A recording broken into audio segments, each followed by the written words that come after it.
We already told everyone you uninvited us, my mother said, her voice perfectly steady. Don't make us look like liars, Wendy. That was 6 weeks before my wedding. 6 weeks before 200 guests would sit in white folding chairs on the lawn of a farmhouse I'd paid for with double shifts and a sold car. 6 weeks before my husband stood up at our reception, asked for the projector, and played something that turned my mother's face the color of ash. I didn't plan a confrontation. I planned a wedding. But sometimes the truth picks its own schedule. What Derek showed on that screen, I still can't believe my parents thought no one would ever find out. Before I go on, please take a moment to like and subscribe, but only if you genuinely connect with this story. Drop where you're watching from and your local time in the comments. I love reading those. I'm Wendy. I'm 29. I'm a nurse in a small town in Georgia. Now let me take you back to March, the night Derek proposed, and everything started to unravel. Derek asked me on the porch of his mother's farmhouse, one knee, a ring he'd saved 11 months for, fireflies blinking across the pasture like tiny witnesses.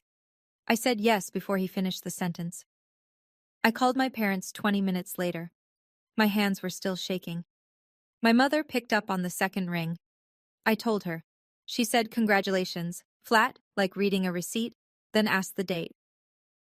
September 14th, I said. It's the only Saturday the venue has left. Silence. Long enough for me to hear the kitchen faucet running in the background. That's Courtney's Bali launch week, you know that. I did know. My younger sister had been posting countdowns on Instagram for 2 months. A luxury wellness retreat, 500,000 followers watching. Brand deal, content calendar, the whole production. Mom, the venue won't hold the date. The deposit's already down. Your sister has 500,000 people waiting for that trip. She paused. You have, what, maybe 200 guests? I wish I could tell you that surprised me. It didn't. When I graduated nursing school, my parents arrived 45 minutes late because they were driving Courtney to a casting call in Atlanta. When I made honor roll in 10th grade, I taped the certificate on the fridge next to Courtney's pageant photos. It was gone by morning. I always told myself it wasn't personal. Courtney was the bright one, the visible one. I was the reliable one. Reliable doesn't need applause. I'll talk to your father, my mother said. But Wendy, be realistic. She hung up. I sat on that porch with a ring on my finger and a knot in my stomach, and I thought, maybe this time, just this once, they'll choose me. They didn't. My father called that evening. 8:17 p.m. I remember because I was standing at the stove making pasta, and the timer on my phone read 8:17 when his name flashed across the screen. Derek was at the kitchen table. I put the call on speaker. Looking back, I'm glad I did. A witness matters. I'm going to say this once, my father said. His voice had that low, controlled register he uses when he believes the conversation is already over. Move the date, or your mother and I won't be there. Dad, the deposit is non-refundable. Then you'll lose it. That's what happens when you don't think about your family. I looked at Derek. He reached across the table and took my hand. He didn't squeeze it. He just held it. Steady, the way you hold something you're not going to let go of. I'm not moving it, Dad. 3 seconds of nothing. Then the line went dead. I stood there holding the phone, steam rising from the pot behind me. Derek said, "You okay?" And I said, "Yeah," which was a lie. But it was the kind of lie that gets you through the next 10 minutes so you can eat dinner and pretend the floor isn't tilting. My father has run our family the way he runs his hardware store. Inventory in, inventory out. No backtalk from the shelves. You do what Harold Foster says, or Harold Foster stops talking to you. I'd watched him freeze out his own brother for 2 Thanksgivings over a property line dispute. I knew exactly what won't be there meant. It wasn't a threat. It was a policy. I just didn't know yet how far that policy would reach. 10 days later, the caterer called. Hi, this is Brenda from Magnolia Table. I'm calling because Diane Foster contacted us to cancel the deposit on her card. We need a new payment method within 10 days or we release your date. I was in the break room at the hospital, still in scrubs, coffee going cold in my hand. She canceled it? Yes, ma'am, this morning. I called the florist next. Same story. Diane had phoned in, polite as Sunday morning, and pulled both deposits. The photographer was still intact. That one was on my card. Everything else was gone. $14,000. Vanished with 2 phone calls. That night, I sat on our kitchen floor with a legal pad and a calculator. Savings account, $6,200. Wedding in 14 weeks. Deficit, roughly $8,000. Derek sat down beside me, back against the cabinet, shoulder touching mine. "We sell the Civic," I said. He didn't argue. We listed my 2011 Honda the next morning. Got $4,800 from a kid at the community college. I picked up 3 extra night shifts a week on top of my regular rotation. 12-hour shifts, then home to address invitations at the kitchen table until my handwriting went crooked. Derek watched me lick an envelope at 2 a.m. and said, "Let me run your credit report. We need it for the house loan anyway." I said sure, barely listening. I was calculating how many overtime hours it would take to cover the new caterer who charged by the head instead of the platter. He opened his laptop. I sealed another envelope. When I looked up 20 minutes later, Derek was staring at the screen and he hadn't moved. Not even his fingers, just frozen. "What?" I said. He didn't answer right away.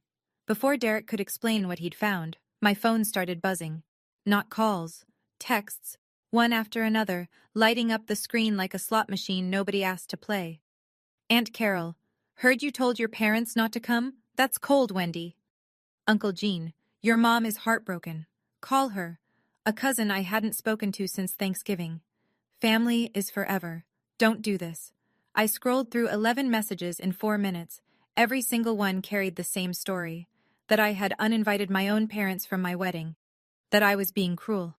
That Diane was devastated. I called Aunt Patty. She's my mother's younger sister, the only person in our family who ever looked me in the eye and said, "I see what they're doing." She picked up on the first ring. "They told everyone it was you," Patty said. No preamble. "Harold called Jean yesterday. Diane posted in the family group chat. Not directly, you know how she does it. Just a sad emoji and, 'Please pray for our family.' Classic." "What exactly did they say?" "That you banned them. And that Derek is," her words, "isolating you from the people who love you." I sat down hard on the edge of the bed.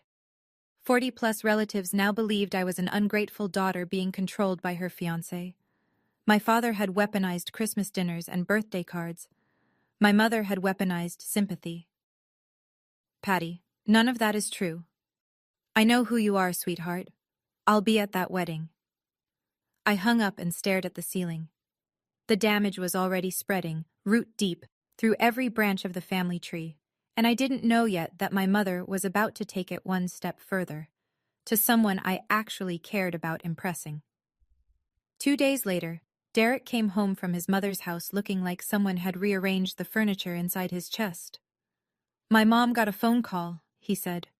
He sat across from me at the table, hands flat, the way he does when he's choosing words carefully. "A woman named Diane called her, told her you have emotional instability, said she should, quote, keep an eye on you." The room tilted. Not dramatically, just a slow, quiet tilt, like a picture frame sliding off a nail. My mother had called Ruth Calloway, my future mother-in-law, a woman I'd only known 8 months, a woman whose respect I was still earning. And Diane had called her to plant a seed that I was broken. Canceling the deposits, I could handle. Turning the relatives against me, I could stomach. But calling Derek's mother to sabotage the only new family I was building, that was different. That wasn't punishment. That was demolition. "What did your mom say?" I asked. She said, "I've spent 30 years in a courtroom. I know what manipulation sounds like." Ruth Calloway had worked as a clerk at the county courthouse until she retired.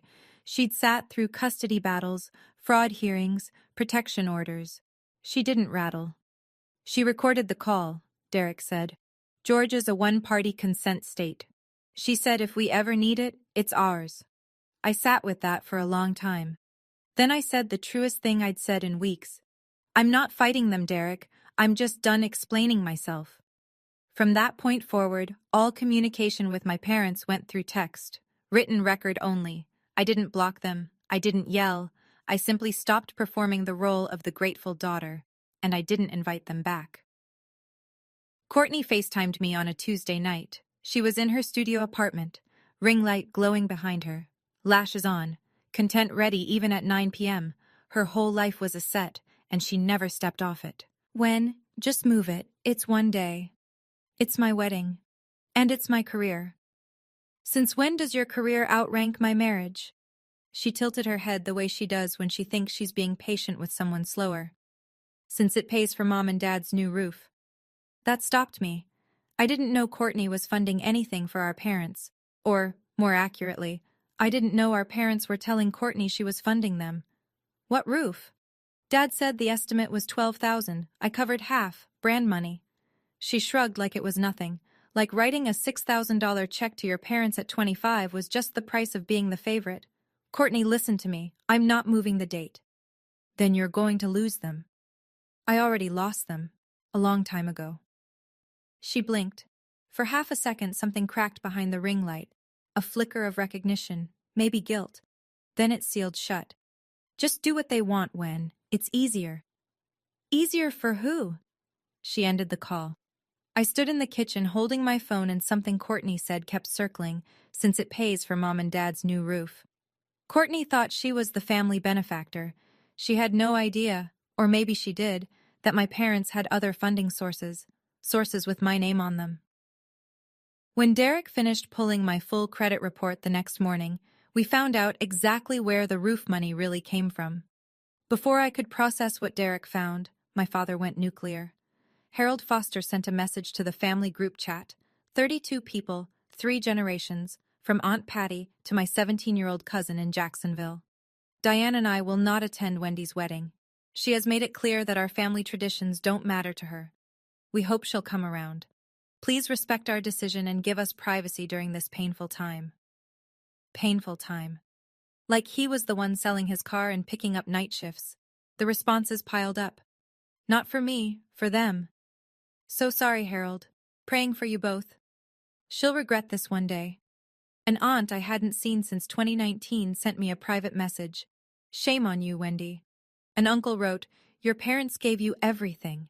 Everything. They gave Courtney everything. They gave me a social security number to borrow against, but I didn't know that part yet. Not fully.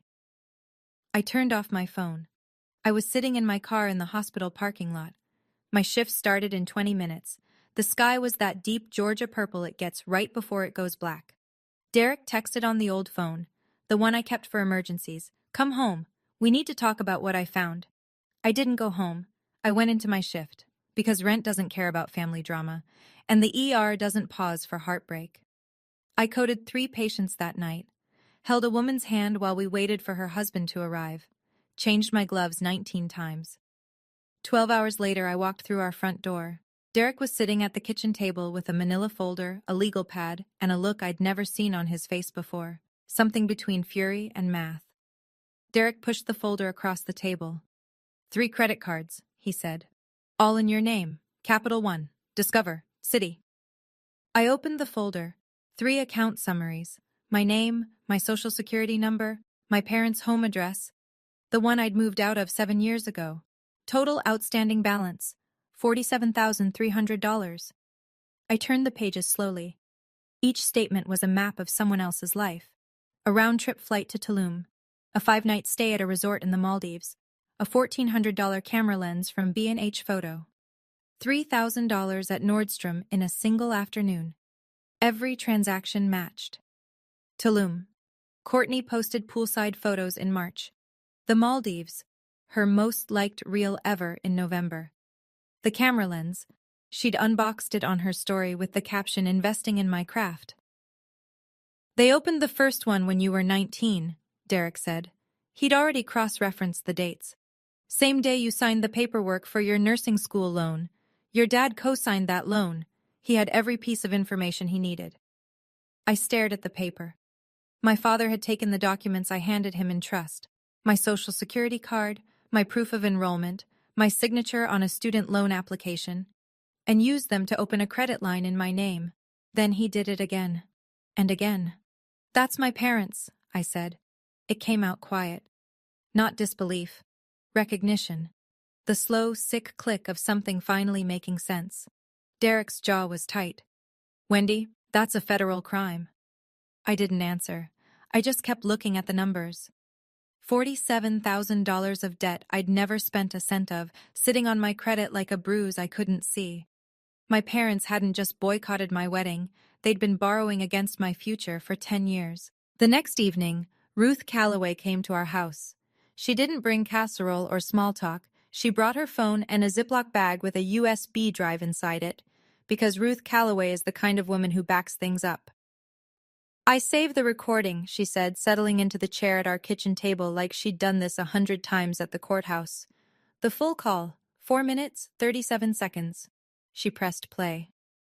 My mother's voice filled the kitchen. Warm, concerned, perfectly constructed. The voice she uses at church potlucks and PTA meetings. The voice that makes people lean in and believe her. Wendy has always been difficult. Derek seems like a good man, but I worry he doesn't see it yet. She pushes people away. I just want someone in his life to watch for signs. Signs.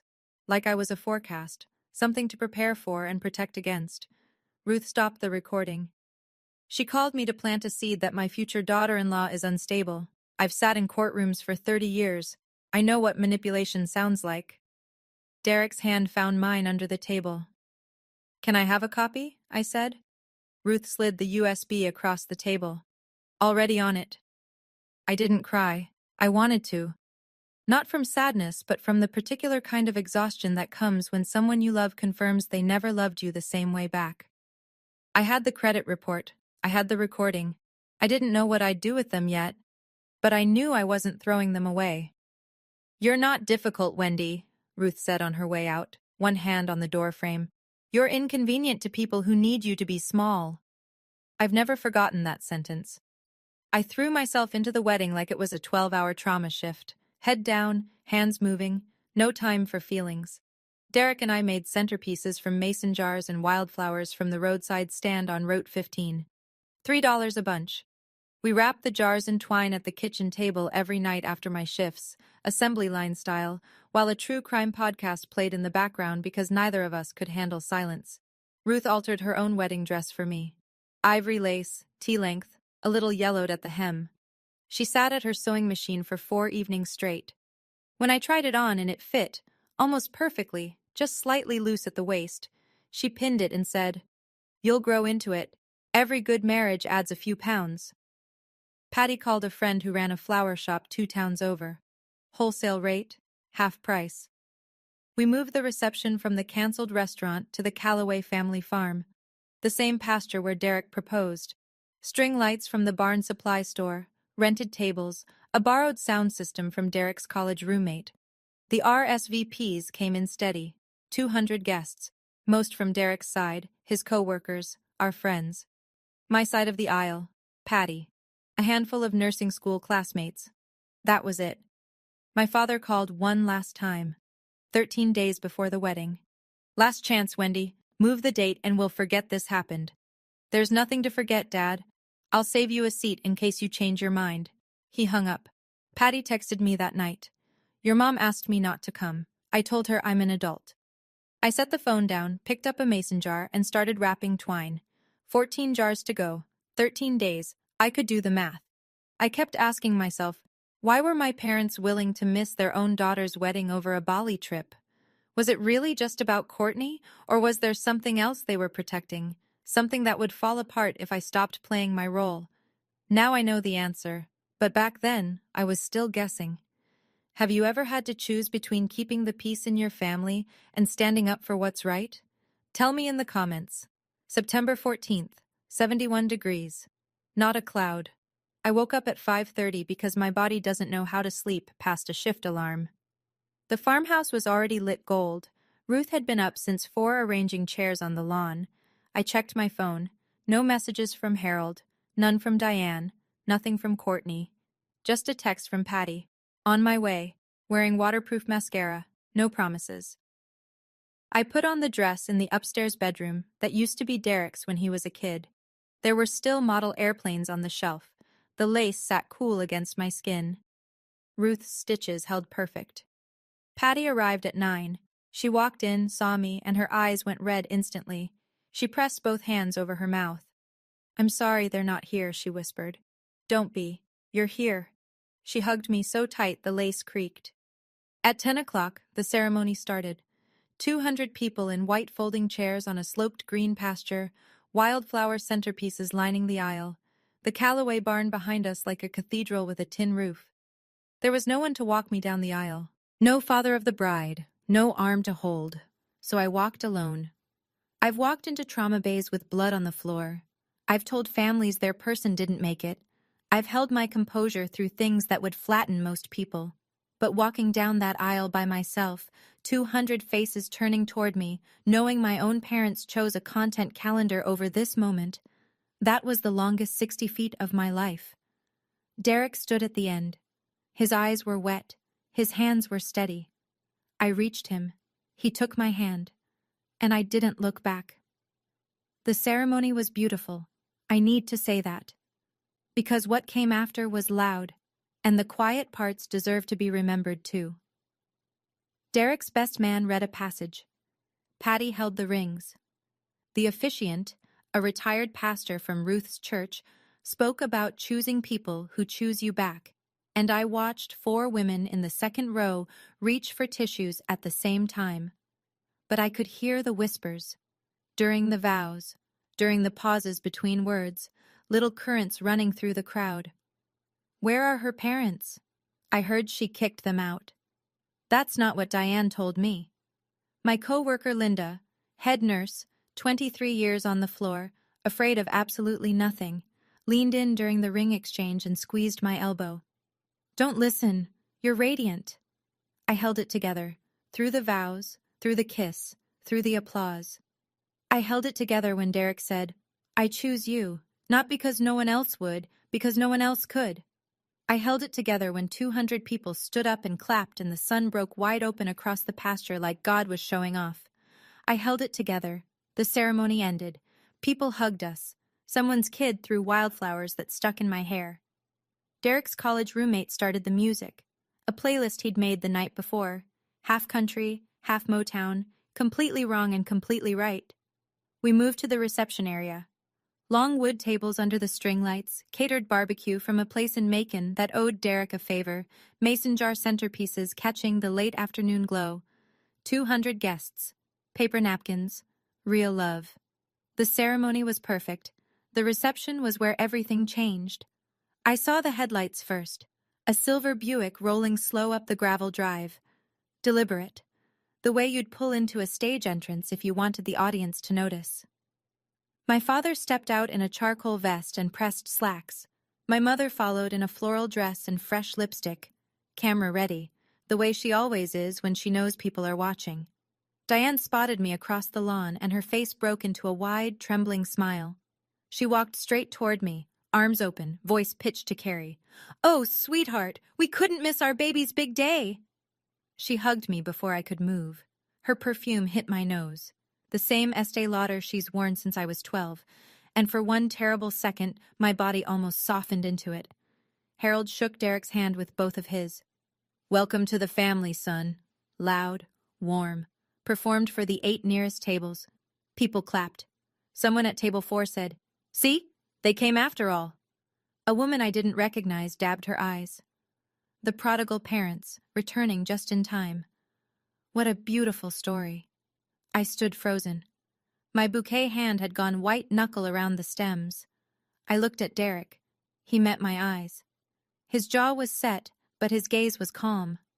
The same look he gets when he's finished a spreadsheet and the numbers finally make sense.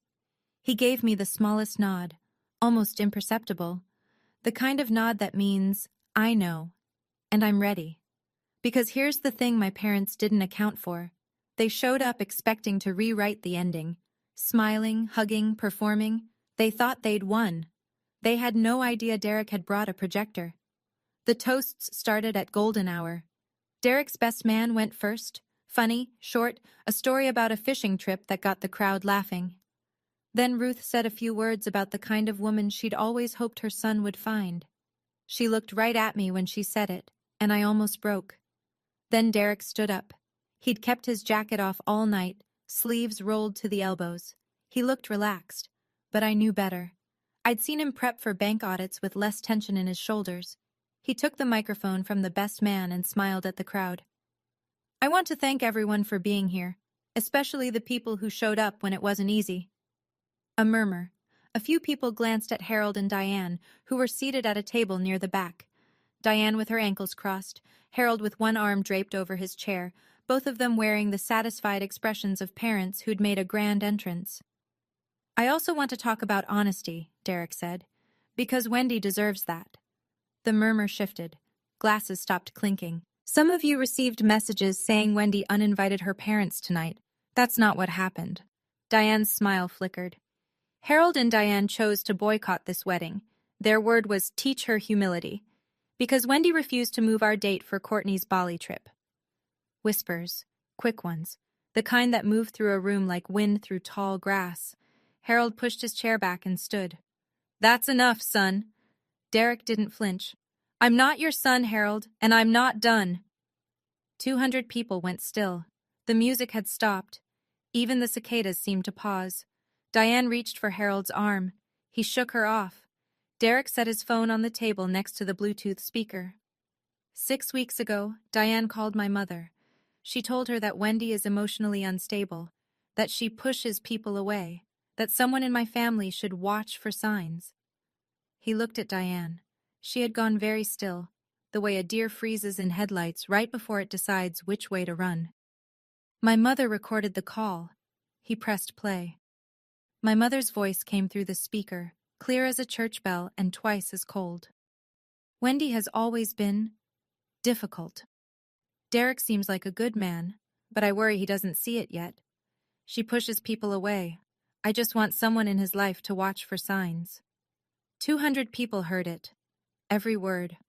In my mother's own careful, concerned, rehearsed tone, the one that sounds like love, if you don't know what love actually sounds like. Diane shot to her feet. That's taken out of context. Ruth Calloway stood up from table 1, 63 years old, steel gray hair pinned back, reading glasses on a chain around her neck. She didn't raise her voice. She never has to. I played the entire recording for my pastor, Ruth said. He said the same thing I did.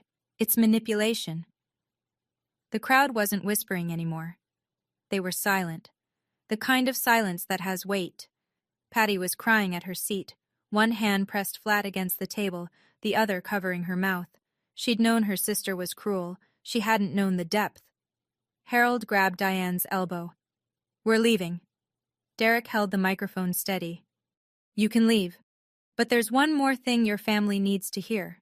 Harold stopped walking. Derek's college roommate, the one who'd set up the sound system, pulled the white sheet tight between two barn posts. The borrowed projector hummed to life. Numbers filled the screen. 3 credit card accounts. My name at the top of each one. Below it, transaction after transaction, highlighted in yellow. Derek spoke without looking at his notes. He didn't need them. He'd memorized every line. 3 credit cards, opened in Wendy's name without her knowledge or consent. Total balance, $47,300. Gasps. Real ones, the kind you feel in your ribcage. None of this debt is hers. Every transaction matches Courtney Foster's social media posts. He pointed to the screen. Resort in Tulum, March, business class to the Maldives, November, camera equipment, Nordstrom.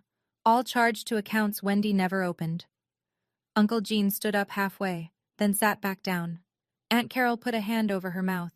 The woman who'd dabbed her eyes when Harold arrived now looked like she'd swallowed something sharp. Harold's voice cut through the silence. That's family business. Derek turned to face him directly. It's federal fraud. Diane was crying now, not the delicate, sympathetic kind she'd used on the phone with Ruth. This was different. Mascara streaked, involuntary. Harold grabbed Diane's arm and pulled her toward the gravel drive.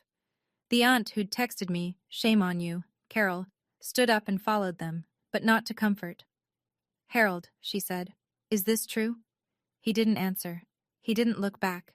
The Buick doors slammed, the engine turned, gravel popped under the tires as they pulled away. I stood next to Derek, my hand on his arm, and said the only thing that mattered. I didn't plan this, but I'm done being the version of me that makes their lies easier to believe. We danced after they left. Derek took my hand, and we danced on the grass in borrowed string lights, while 200 people who now knew the truth clapped and cheered, and someone turned the Motown back on. I'm not a good dancer. Neither is Derek. We swayed and stepped on each other's feet and laughed, and for 5 minutes the night belonged to us the way it was supposed to from the beginning. The next morning it was Monday, and Monday meant paperwork. I filed an identity theft report with the FTC. Derek drove me to the county sheriff's office, where I filed a second report, local jurisdiction, paper trail, case number. A deputy with kind eyes and a notepad took my statement for 40 minutes. I called all 3 credit card companies, froze the accounts, initiated formal disputes. Derek walked me through each one. He does this for clients at the bank, untangling credit messes, verifying signatures. This time the client was his wife. Every card had been opened when I was under 21. None carried my signature. I changed my social security suffix, closed every account that still listed my parents' address, set up fraud alerts with all 3 bureaus. I did not call Harold. I did not text Diane. I did not explain, justify, or apologize. I didn't file the report to punish them, I told Derek that night. We were on the porch, drinking sweet tea, cicadas screaming in the dark. I filed it because $47,000 of debt wasn't mine. He nodded. And because if I didn't, they'd do it again. Maybe not to me. Maybe to Courtney's kids someday. He reached over and took my hand.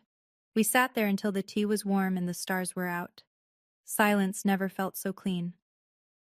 Courtney called from Bali 3 days later. I was folding laundry. Her name flashed on the screen and I almost didn't answer. But something made me pick up. Maybe curiosity. Maybe the part of me that still remembered braiding her hair when she was 6. The Discover card got declined at the hotel, she said. Her voice was thin. No ring-light confidence, just panic. What did you do? I froze my accounts. My name, my credit, my decision. You're ruining everything. I have a brand deal. The resort is part of the content package. I need that card for 3 more days. Fund it yourself. You're 25. Silence. Then a sound I hadn't heard from Courtney in years. A real sob. Not the kind she performs for stories. She hung up. I set the phone on the dresser and went back to folding towels. Over the next week, the fallout hit Courtney's feed like weather. The luxury Bali content just stopped. No more infinity pool shots. No more rooftop cocktails at sunset. She posted a photo from a budget hostel with the caption, "Keeping it real," and her followers noticed. Comments started blooming under her posts. Didn't your sister just get married? Heard your parents weren't there? T? Why did you skip your own sister's wedding for a vacation? Girl, the math isn't mathing. Courtney didn't respond to any of them. She privated her account for 2 days, then came back with a generic boundaries post that everyone saw right through. I watched from a distance. I didn't feel triumphant. I felt the way you feel when you watch a building you used to live in get condemned. Relief and grief, tangled up so tight you can't separate them. Diane called twice. I sent both to voicemail. The family rearranged itself in the weeks that followed. Slowly. The way tectonic plates shift, invisible at first, then suddenly everything's in a different place. Uncle Gene called me on a Wednesday evening. Gene is Harold's older brother. 64, retired electrician, never missed a foster family reunion in his life. He'd been one of the first to text me, "Your parents gave you everything." "I owe you an apology," he said. No preamble, no small talk. "I believed your dad. I shouldn't have." "Thank you, Uncle Gene. He's my brother, and I love him, but what I saw on that screen, I can't unsee it." Aunt Carol, the one who texted "shame on you," mailed me a card. Inside, a handwritten note and $200 cash. "For your new start. I'm sorry I didn't ask your side first." The family group chat reorganized. Gene removed Harold and Diane himself. 30 people watched it happen in real time. His message was short. "Until you explain the credit cards, I don't think you should be here." No one objected. At church on Sunday, Ruth told me the pastor's sermon had been about honesty within families. She said Harold and Diane were not in attendance. They hadn't been for 3 weeks running. In a small town in Georgia, 3 missed Sundays is a statement. People notice. People talk.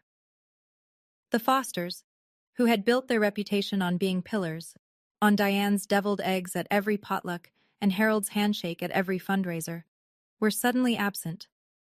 And in a place where absence speaks louder than words, the silence around them grew thick. I didn't orchestrate any of it. The truth did the work. I just stopped covering for them. The brand deal collapsed on day 11. Courtney's Bali sponsor, a wellness supplement company, pulled the $30,000 contract after their PR team found the comment section. Someone had screenshot the projector image from the wedding. A guest had posted a shaky phone video on their private Facebook. Small towns are leaky that way. And it had made its way into a Reddit thread about family drama. 40,000 followers unfollowed Courtney in 2 weeks. Her engagement rate cratered. The algorithm, which had once handed her reach like candy, now buried her posts beneath cooking tutorials and cat videos. She flew home from Bali early, economy seat, middle row.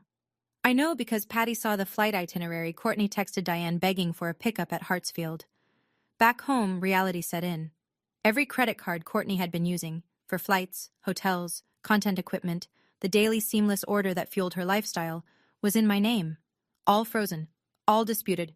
She had no personal savings, no backup card. Her checking account held $1,100. I didn't celebrate. There's no satisfaction in watching your little sister Google how to open a bank account at 25. That's not a win. That's the receipt for a decade of someone else's parenting failure. Harold and Diane couldn't help her either. Without the cards in my name, their cash flow tightened overnight. The new roof Courtney had supposedly funded? Never happened. The money had gone to Courtney's expenses, funneled through accounts bearing my name, laundered through the fiction that it was family money being shared. The math was simple once you stripped the performance away. My parents had been running their younger daughter's lifestyle on their older daughter's credit, and now the credit was gone. Courtney called one more time, a Thursday, late, almost 11 p.m. Her voice was different, stripped down, no affect, no performance, no strategy, just tired. I knew about the cards, she said. I sat on the edge of the bed. Derek was already asleep. I didn't wake him. Not all of them, she continued. But the first one, the capital one. I was there when Dad opened it. I was 15. He said it was for emergencies. I asked whose name it was in, and he said yours, and I asked why, and he said, because Wendy doesn't need the credit right now. I thought that was normal. It wasn't normal, Courtney. I know that now. We sat in the silence for a long time. Not the hostile kind. The kind that happens when two people are standing in the same wreckage and neither knows where to step. I'm not calling to ask you to drop the report, she said. I know you won't. I'm calling because... I don't know. Because you're my sister and I used your name to pay for a life I didn't earn, and I don't know how to sit with that. I closed my eyes. I'm not ready to forgive you, I said. Maybe someday, but not today. I get it. She hung up. No drama, no tears, just a click and then nothing. I sat on that bed for a long time after, and then I cried. Not for the money, not for the wedding drama or the group chat or the credit report on the projector screen. I cried because I lost my sister a long time ago, maybe before she was even old enough to know she was being used. And this phone call was the first honest thing she'd said to me in years. Loss doesn't always arrive all at once. Sometimes it shows up dressed like a family. I keep wondering, if Courtney had told me the truth sooner, would things be different? Or did my parents build a system where both of us were trapped, just in different cages? Courtney got the golden one, I got the invisible one, but we were both locked in. What do you think? Does Courtney deserve a second chance? Or does knowing at 15 and staying silent for 10 years make her just as responsible? Tell me in the comments. 3 months after the wedding, a letter arrived. Handwritten. My father's blocky print on the envelope. No return address, but I'd know that handwriting from across a parking lot. It's the same hand that labeled every shelf in his hardware store. Wendy, you're still our daughter. This has gone far enough. 11 words. No mention of the credit cards, no acknowledgement, no apology, just a command dressed up as affection. Diane texted a week later, "Can we have Christmas together? For family?" The same phrasing she'd used in the group chat, the same packaging. Wrap the request in family and hope no one notices it's actually an instruction. I sat at the kitchen table, the same one where Derek had spread the credit report, the same one where Ruth had played the recording, and I wrote back, one letter, on paper, because some things should be permanent. Dear Mom and Dad, I will always be your daughter. But I will not be in a relationship where my name is used without my permission. My reputation is damaged behind my back, and my boundaries are treated as disobedience. When you're ready to acknowledge what happened, not explain it, not justify it, acknowledge it. I'll be here. Wendy. I sealed it, stamped it, drove to the post office myself. No response came. Not that week. Not that month. I won't pretend that didn't hurt. It did. Every holiday that passed without a call landed like a small stone in a jar I keep somewhere behind my ribs. But the jar doesn't overflow anymore, because I stopped adding my own stones to it. The guilt, the self-doubt, the voice that used to whisper, maybe you should have just moved the date. I don't need an apology to move on, but I need honesty to stay. 6 months after the wedding, we closed on a house. Small, 2-bedroom, 1-bath, a front porch with a railing that needs paint. It sits on a half-acre lot at the edge of town where the streetlights end and the fireflies begin. My credit report came back clean. Every fraudulent account disputed, investigated, and removed. Derek walked me through the final letter from Equifax like it was a diploma, which, in a way, it was. Proof that my name belongs to me again. Ruth brought a rose bush the day we moved in. Pink climbers. She planted it by the front steps and said, "Every house needs something alive that comes back every year." Patty comes for dinner every Sunday now. She brings cornbread, Diane's recipe, which she learned first and makes better. We sit at our second-hand table, the 4 of us, me, Derek, Ruth, Patty, and we talk about everything and nothing, and nobody performs, and nobody keeps score. I still work nights. I still wear scrubs that smell like hand sanitizer in other people's emergencies. I chose this job because I wanted to help people on their worst days. Turns out, I needed to learn how to show up for myself on mine. I didn't get the family I was born into. I got the family I built. And every single person at that Sunday table chose to be there. The hardest boundary I ever set was a 6-word sentence. "I'm not moving the date, Dad." And it changed everything. If you're waiting for permission to protect yourself from anyone, including the people who raised you, consider this your sign. You don't owe anyone your peace, not even family. Especially not family who borrows against your future and calls it love. That's my story. I know it's heavy, and I know some of you are sitting with your own version of it right now. A parent who controls, a sibling who takes, a family that asks you to shrink so someone else can shine. If this video made you feel seen, or angry, or a little lighter, that's exactly why I shared it. Hit subscribe if you want more stories like this, and check the description below.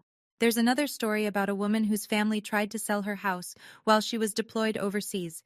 It's unbelievable. Thank you for staying until the end. I'll see you in the next one.